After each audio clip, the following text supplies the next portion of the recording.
رب العالمين والعاقبة للمتقين والصلاة والسلام على سيد الأنبياء والمرسلين وعلى آله وأصحابه أجمعين أما بعد أعوذ بالله من الشيطان الرجيم بسم الله الرحمن الرحيم ذلك الكتاب لا ريب فيه صدق الله العظيم وصدق رسوله النبي الكريم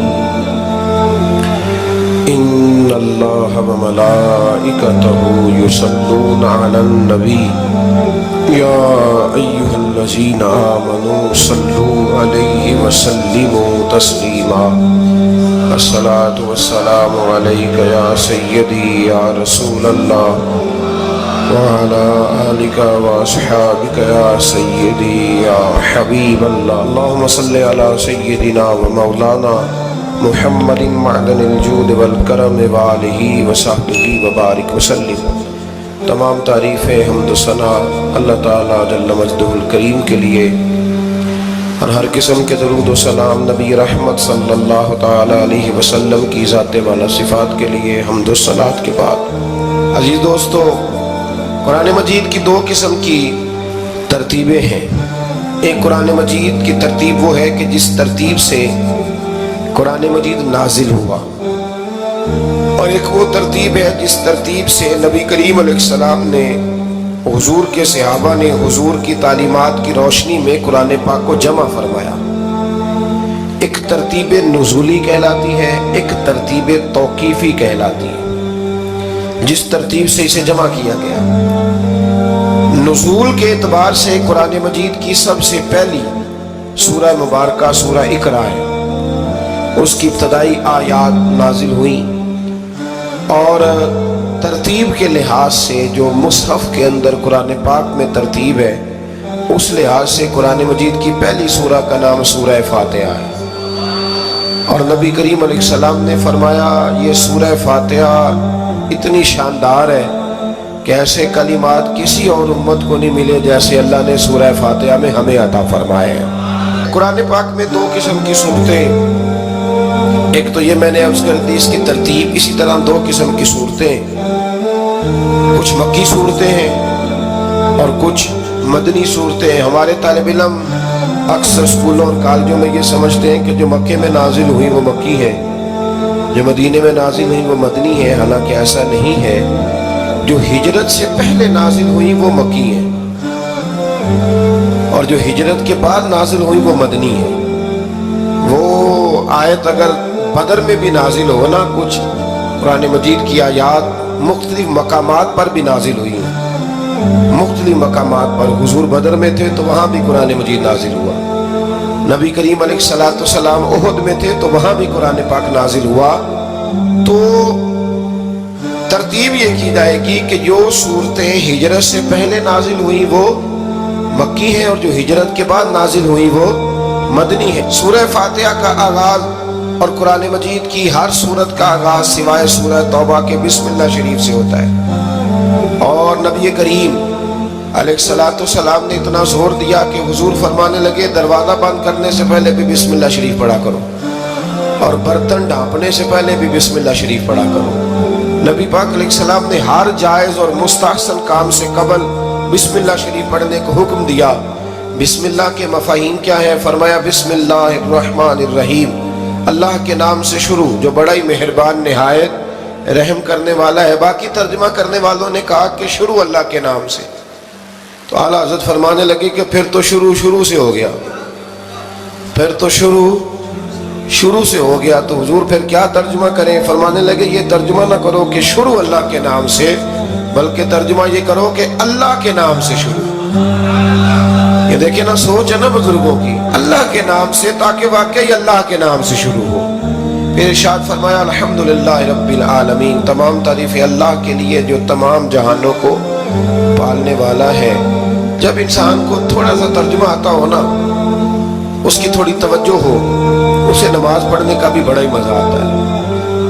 نبی کریم علیہ السلام فرماتے ہیں، رب فرماتے ہیں یہ سورہ فاتحہ میرے اور میرے بندے کے درمیان آدھی آدھی ہے۔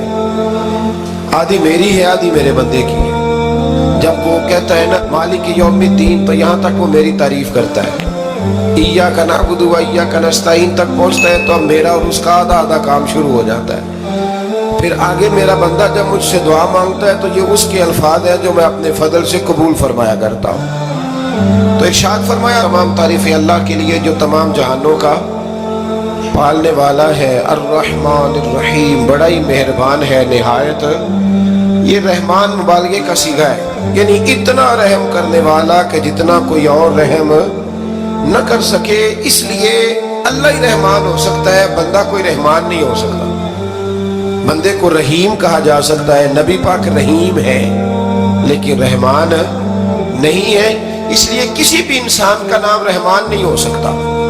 किसी दुकान पर बाज़ों का लोग नाम रख लेते हैं रहमान बुक डिपो, तो ये दुरुस्त नहीं है। बंदे का नाम रहमान नहीं हो सकता, अब्दुर रहमान, इसलिए कि ये लफ्ज़ रहमान खुदा के अलावा किसी और के लिए बोलना दुरुस्त नहीं है। फिर इरशाद फरमाया मालिक यौमिद्दीन, अल्लाह मालिक है क़यामत के दिन का। तो या अल्लाह आज के दिन का मालिक भी तो तू ही है। आज जो यकम रमज़ान मुबारक है तो इस दिन का मालिक भी अल्लाह ही है। तो ये जो खास कर कहा मालिक यौमिद्दीन, इसका माना यह है कि यहाँ कुछ लोग आर्जी तौर भी तो बात चीज़ों के मालिक है ना, ये ज़मीन मेरी है, ये घड़ी मेरी है, ये घर मेरा है, ये बच्चे मेरे हैं, आर्जी तौर पर भी तो लोग मालिक हैं। लेकिन क़यामत के दिन आर्जी तौर पर भी कोई मालिक नहीं होगा। क़यामत में सारी बादशाही फ़कत मेरे अल्लाह की होगी। बल्कि रब करीम फरमाएगा कहाँ हैं वो लोग जो दुनिया में बादशाह बना करते थे, किधर है? बड़े बड़े कज कुला जो कहते थे कि हम उठते हैं तो लोग उठते हैं, बैठते हैं तो दुनिया बैठ जाती, वो कहाँ है? जब कोई नहीं बोलेगा तो रब फरमाएगा लिल्लाहिल वाहिदिल कहार, आज एक रब वाहिद और कहार की हुक्मरानी है। फिर इरशाद फरमाया इय्याका नअबुदु व इय्याका नस्तईन, बेशक हम तेरी ही इबादत करते हैं और तुझी से मदद चाहते हैं। इबादत भी अल्लाह की है और मदद भी, ये जो बंदों के जरिए बाज़-औक़ात मदद होती है तो ये मदद भी अल्लाह की है, ये मदद भी अल्लाह की है। ये किसी बंदे ने माइक बनाया है जिसकी मदद से आप तक आवाज़ जा रही है, तो उसको अकल किसने दी थी बनाने की? तो फिर मदद किसकी हुई? अल्लाह की।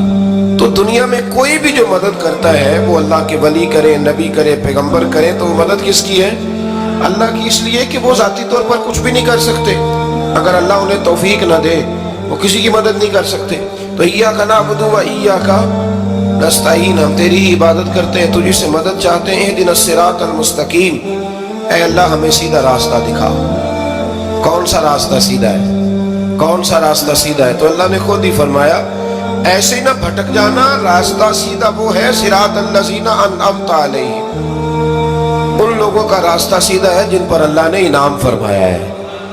और वो कौन है? कुरान मजीद ने खुद फरमाया अनअमल्लाहु अलैहिम मिनन नबिय्यीना वस्सिद्दीकीना वश्शुहदाई वस्सालिहीन, वो नबी है, सिद्दीक है, शहीद है और नेक लोग हैं।